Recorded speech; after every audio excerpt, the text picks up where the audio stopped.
Okay, so yes, as Sue kindly introduced me, my name's Emma, and I'm one of the team of midwives in the North Ceredigion community. So we work within Hywel University Health Board, and just as a little overview of Wales as a whole, the red highlighted section is our patch, so to speak. So we're actually based, North Ceredigion, we're based within Bronglais Hospital, which is in Aberystwyth. And we cover an area that's about 34 miles long by about 19 miles wide. And so it's a fairly, probably not compared to New Zealand, but it's a fairly large geographical area. And obviously we may not have big caseloads, but the challenges of the travelling between visits can be quite immense, really. We work in close partnership with a hospital in Carmarthen that's about 40 miles away, called Glangwili. So our unit doesn't have a special care baby unit, but Glangwili does, hence why we work quite closely in partnership with them. So back in 2019, and I think this came from the Better Birth study, maternity care in Wales, a 5-year vision was launched. And of course, there were 5 key pillars of maternity care, one of which, of course, was continuity of carer. And one of the aims of this policy was to recommend that 45% of women and birthing people were to commence their labour outside of an obstetric unit. And I think for us as a team of midwives, we recognise that continuity plays a really big part in that, you know, empowering women, helping them to work through their birth choices, understanding the statistics and, you know, the advice around safe places for women to birth. So a little bit about our team. So we're actually 6.4 whole-time equivalent midwives. Some of us work part-time, so we're 9 in total. And of course, this is really important because we know our managers have been very supportive in recognising that in order for us to be able to provide the continuity that we want to be able to provide, there needs to be enough of us to do that. Otherwise, we're going to become burnt out and exhausted, as Sam was alluding to. We're very, very lucky because our community office is actually based upon the maternity ward. So continuity, I suppose, runs throughout the care that we offer women and birthing people, right from the booking self-referral point all the way through to the discharge, you know, at the end of the postnatal period. But obviously we also have really good continuity because we see the women coming in labour and we hear about their birth stories. One thing I must add is that our continuity model doesn't include caring for women who birth in the unit. It includes women obviously who choose to birth at home, but the continuity model for women who choose to birth in the unit is for the antenatal and postnatal period. So I need to make that clear, of course. Yeah, so we're based on the maternity ward. In terms of our on-call commitments, 2 of us are on call each night. Obviously, we're on call during the day as well, but that depends on how busy we all are as to who's on call. And so therefore we have to have 14 on calls in total a night because we actually cover the on call for the ward as well when it's busy. So it's quite a commitment in terms of on call. But again, managers have been really supportive in, we've had some changes on our ward, so there's actually more staff. So we get called in less so that we can honour our home birth commitments, which of course is really important as well. In terms of successful continuity, I think we'd all agree, and the pictures show it, that we're a really close-knit team. We obviously have regular meetings, professional meetings at work where we discuss cases, we look at notes, we look at birth stories, but we also have social gatherings too, which I think, you know, makes for a deeper bonding amongst our team, which I think just means we're all a bit more understanding of each other, and we know each other a little bit more. So this is us in total. I won't go into everybody there, but we're all a friendly bunch. And then in terms of the way continuity of care works within our team, so obviously a woman or pregnant person is allocated a named midwife at the beginning of her pregnancy journey, and generally we would allocate a buddy midwife. So depending on the patch which we cover, we might have the neighbouring midwife to be our buddy. And the aim, of course, then is that just 2 midwives would see that woman or pregnant person, birthing person, for the duration of their pregnancy. So in a recent set of our North Ceredigion notes, our compliance with regard to antenatal and postnatal care continuity was 100%. So we work really, really hard to achieve this. We're very conscientious. Say, yesterday I visited a woman who's under the care of one of my colleagues, and we obviously worked out that I was going to be able to see her on her day 5 visit, and then I was also going to be able to see her for her discharge because my colleague's away on holiday. So we know then that that woman has seen her named midwife and only me. So we're managing to achieve that really well with good communication and careful planning.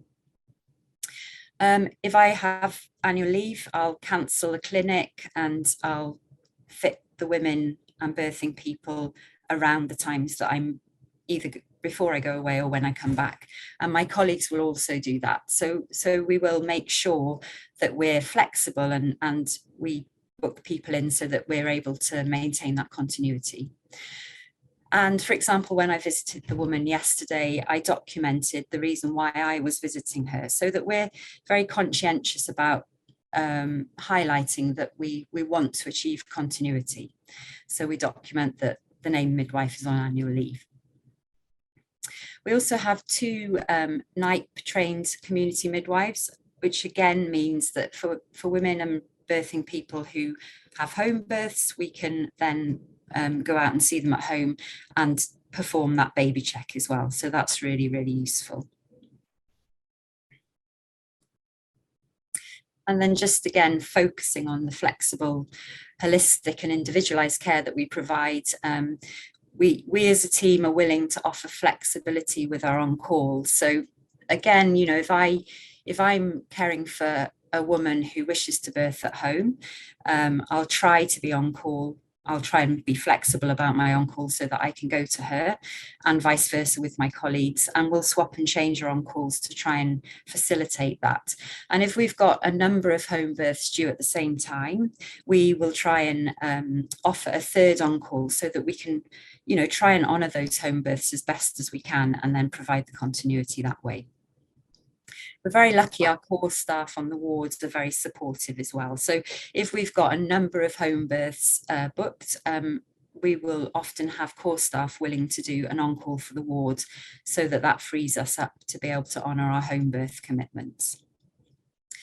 And of course, you know, as Sam was saying, you know, women tell us all the time that continuity of care is just not rocket science. I mean, it just makes absolute perfect sense. And we know that it's what women and birthing people want. And I know I speak for my team as a whole when I say that it is definitely what midwives want as well, because it brings such immense job satisfaction. And, you know, the feedback that you get from women at the end of their journey is so positive because they've got to know you so well.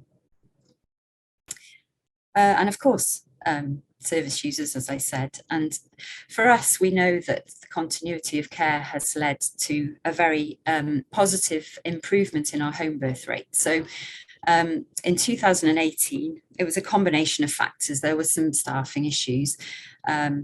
We had a 0.4% home birth rate. And then I can't see the slide. I think it's 6.1% in 2021. We have seen a slight dip in 2022. We don't know our figures for 23 yet. And we are appreciative that COVID may have played a part in some of those figures, but we definitely feel that continuity has also, because it kind of fell in line, the continuity model back in 2018 at the same time. So we feel it's been a very important part of that improvement. This is our team board. So again, you know, we share our home birth. Home birth just happened. We did pinch that off another team, so I'm not going to try and take the credit for that. But we do share the word about our home births with the maternity community on Twitter. But again, you know, in our office, this is such a lovely reminder of what we do together as a team, and, you know, the joy, happiness, empowerment, I suppose, that we can offer not only ourselves as midwives, but the women and birthing people that we're caring for. And I think this is really, really important. We obviously offer placement opportunities to student midwives.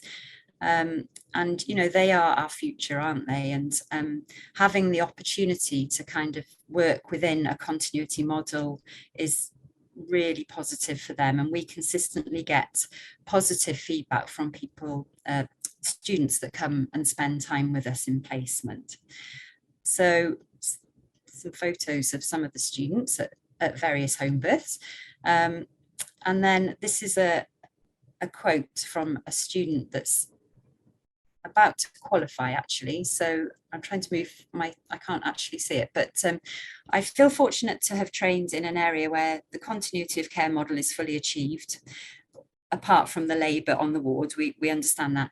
Despite a challenging geographical landscape, the community team supports women and birthing people from a large area and works in close-knit relationships with midwives, obstetricians and professionals from a wider multidisciplinary team. This is a unique setup. And it definitely is. You know, we're very lucky, again, because we work on the ward, we can form really good close continuity relationships, I suppose, with our obstetric colleagues, and that makes a really big difference when it comes to supporting maybe particularly women who wish to birth outside of the guidelines. So that's great. And then finally, our service users, who are probably the most important people here, of course. So this was a lady that obviously was cared for by us. I think she just had her named midwife who cared for her throughout her pregnancy. And then she went on to be supported at home to birth. I'm so grateful to have been able to access such incredible care that enabled me to have the most empowering home birth. Giving birth in my own home was magical. I've never felt more powerful, and it had such a wonderful impact on my postnatal journey. And then Becky and I actually were very, very lucky.